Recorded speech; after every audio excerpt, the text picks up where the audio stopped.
Spouse visa है क्या?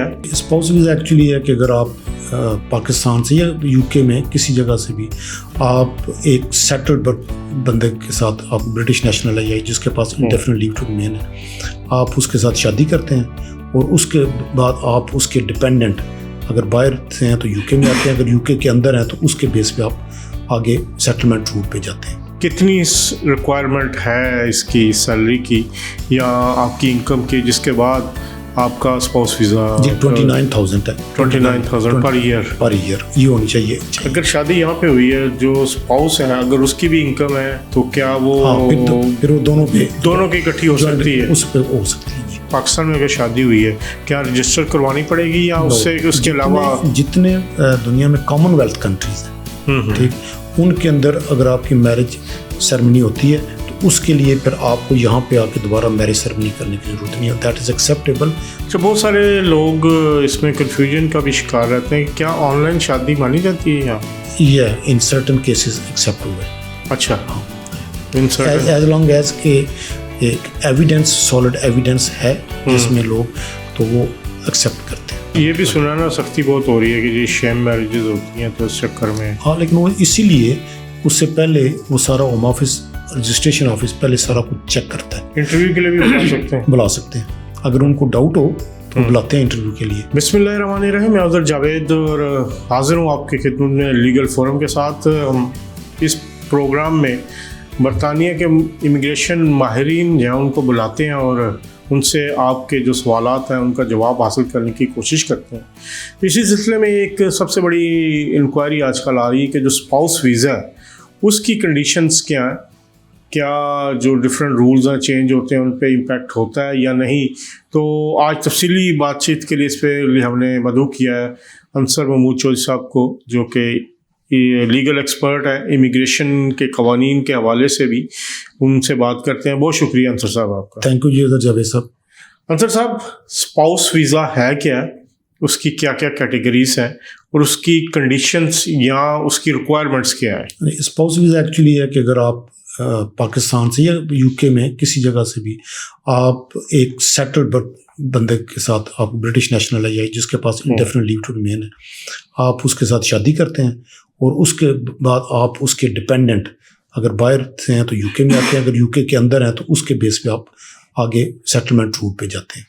तो ये इसको स्पाउस वीज़ा कहते हैं। दूसरी बात ये है कि इसकी जो रिक्वायरमेंट क्या है कि आप अगर पाकिस्तान से आ रहे हैं, पाकिस्तान इज़ कॉमनवेल्थ कंट्री, आप उधर शादी करते हैं तो वो शादी, वहाँ की सेरेमनी इधर एक्सेप्टेबल है।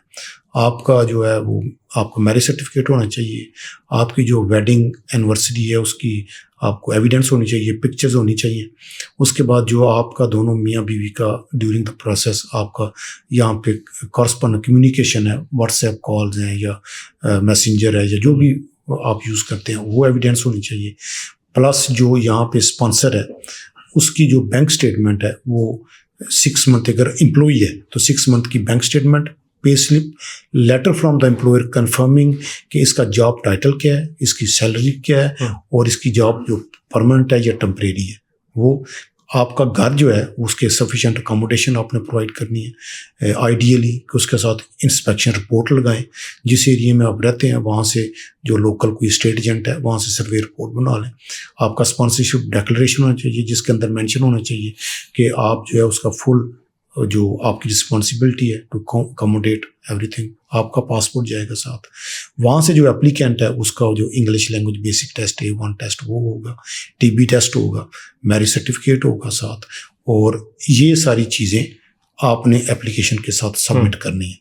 Let's say as per the current rule mostly लोग जब हमें कॉलें करते हैं उसका में उनका कन्फ्यूजन ये होता है कि जी मैं अभी मेरी सैलरी फ़र्ज़ करो हमारी 29,000 सैलरी। तो वो इस पे मैं आता नहीं, इस वक्त मुझे पहले बताएं कि कितनी रिक्वायरमेंट है इसकी सैलरी की या आपकी इनकम की जिसके बाद आपका स्पाउस वीज़ा? जी 29,000 है।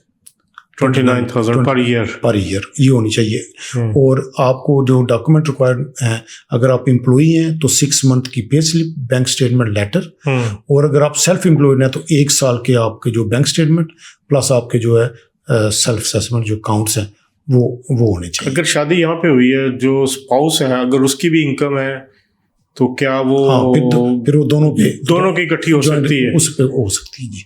सपोज जो पार्टनर है उसकी भी और दोनों की मिला के। ये बड़ी इंपॉर्टेंट बात है कि दोनों मिला के उसको कर सकते हैं। और अगर कोई पाकिस्तान में या इंडिया में है तो क्या उसकी भी काउंट होगी?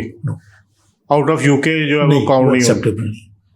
चले, तो ये एक इम्पॉर्टेंट। बहुत सारे लोग जो है ये भी कहते हैं, बल्कि कन्फ्यूजन का शिकार रहते हैं, क्योंकि हुकूमत की पॉलिसियों को भी तो कोई पता नहीं लगता, हर साल ही चेंज होती हैं, कि वो जो थ्रेशोल्ड होता है इनकम का, क्या वो ये सवाल है कि क्या वो वही रहता है जिस वक्त आपने एप्लीकेशन की है, या वो नए रूल्स के साथ वो चेंज हो जाएगा जब एक्सटेंशन होगी? नहीं, जब आपने इनिशियल एप्लीकेशन दी है, लेट्स से कि अभी 29,000 है, तो जो आपकी इनिशियल जब आप फर्दर एक्सटेंशन अप्लाई करेंगे तो आप पे न्यू रूल, अगर वो इंक्रीज करते हैं तो आप पे न्यू रूल अप्लाई नहीं होगा। आपकी जो जिस इनिशियल एप्लीकेशन पे 29,000 है, तो आपकी फर्दर एक्सटेंशन में भी आपने 29,000 ही प्रूव करनी है, अनटिल कि आपका जब तक सेटलमेंट वो नहीं होता, आप पे वो नई सैलरी जो वो अप्लाई नहीं होगी। अच्छा, चलें, ये तो एक बड़ा अच्छा होता है। इसके अलावा इसमें जो सेरेमनी आप कहते हैं, यहाँ पर क्या रजिस्टर, पाकिस्तान में अगर शादी हुई है, क्या रजिस्टर करवानी पड़ेगी या उससे उसके अलावा? जितने दुनिया में कॉमनवेल्थ कंट्रीज हैं, ठीक, उनके अंदर अगर आपकी मैरिज सेरेमनी होती है तो उसके लिए फिर आपको यहाँ पे आके दोबारा मैरिज सेरेमनी करने की जरूरत नहीं है। दैट इज एक्सेप्टेबल उधर की, कि ये यूके में ही है। लेकिन जो आउटसाइड द कॉमनवेल्थ कंट्री है, उधर आपकी मैरिज अगर होती है तो वो फिर आपको यहाँ पे भी आके वो रजिस्टर करनी पड़ती, मैरिज सेरेमनी करनी पड़ती। अच्छा, बहुत सारे लोग इसमें कन्फ्यूजन का भी शिकार रहते हैं, क्या ऑनलाइन शादी मानी जाती है यहाँ पे? निकाह जैसे होता है, बहुत सारे लोग करना चाहते हैं, या क्या वो यहाँ पे acceptable? In certain cases accept हुआ है। अच्छा, हाँ, तो in certain, as long as के एक एविडेंस, सॉलिड एविडेंस है जिसमें लोग, तो वो एक्सेप्ट करते हैं। चलो, ये बड़ी उसको एज वैलिड मैरिज हो। तो अब यहाँ पर जो सपोज एक स्टूडेंट है वो शादी कर लेता है किसी ब्रिटिश सब्जेक्ट के साथ, उसके लिए क्या रिक्वायरमेंट है? उसका तरीकाकार ये है कि पहले उनको जाके रजिस्ट्रेशन ऑफिस में एक एप्लीकेशन देनी पड़ेगी। ठीक है।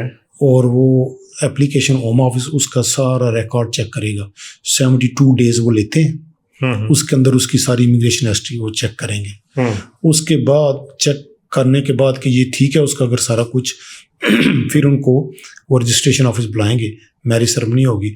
उसके बाद फिर वो अगर उसकी जो वाइफ है या हस्बैंड है, वो अगर इनकम थ्रेशोल्ड को पूरा करता है और रेजिडेंशियल रिक्वायरमेंट पूरी करते हैं अकोमोडेशन की, तो उसके बाद वो एप्लीकेशन। ये भी सुना ना, सख्ती बहुत हो रही है कि ये शेम मैरिजेस होती हैं, तो इस चक्कर में। हाँ, लेकिन वो इसीलिए उससे पहले वो सारा होम ऑफिस, रजिस्ट्रेशन ऑफिस पहले सारा कुछ चेक करता है। इंटरव्यू के लिए भी बुला सकते हैं? बुला सकते हैं, अगर उनको डाउट हो तो बुलाते हैं इंटरव्यू के लिए।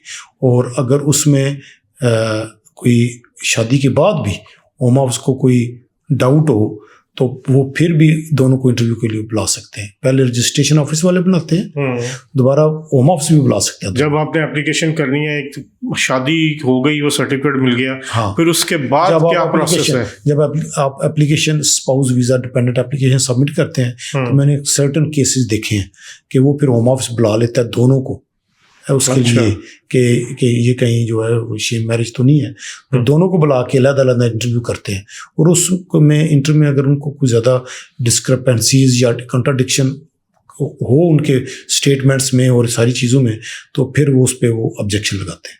चलो, इसके अलावा कोई और मशवरा देना चाहें? बस मैं यही मशवरा दूंगा कि जो भी हाउस स्टूडेंट है या स्किल वर्कर वीज़ा पे है या दूसरे, वो यहाँ पे अगर आप स्पाउस वीज़ा में स्विच करना चाहते हैं तो आपका ट्रैक रिकॉर्ड वो बिल्कुल ठीक होना चाहिए, ताकि होम ऑफिस जब आपका वेरीफाई करे रजिस्ट्रेशन के दौरान, तो उसमें कोई ऐसी इमिग्रेशन कोई ब्रीच ना आए जिसमें वो आपको कई दफ़ा वहाँ से आपको पकड़ भी, अरेस्ट भी कर लेते हैं। अच्छा, कि आपने कोई ऐसा किया तो उनको साबित हुआ या कोई डाउट हुआ है कि आप जो सिर्फ जो है वो मैरिज ऑफ कन्वीनियंट, तो वो आपको पकड़ भी लेते हैं, उधर अरेस्ट भी हो सकता है। इस तरह काम नहीं करना चाहिए। चलो, बहुत शुक्रिया अंसर साहब। Thank you very much. Ansar साहब ने बड़ा तफसील के साथ हमें स्पाउस वीज़ा, उसकी रिक्वायरमेंट और अप्लाई करने का क्या तरीका कार है उस हवाले से बताया। आज तक के लिए इतना। इंशाल्लाह अगले प्रोग्राम में एक नए इशूज़ को लेके आएंगे और उस पर बात करेंगे। तब तक के लिए अल्लाह हाफिज़।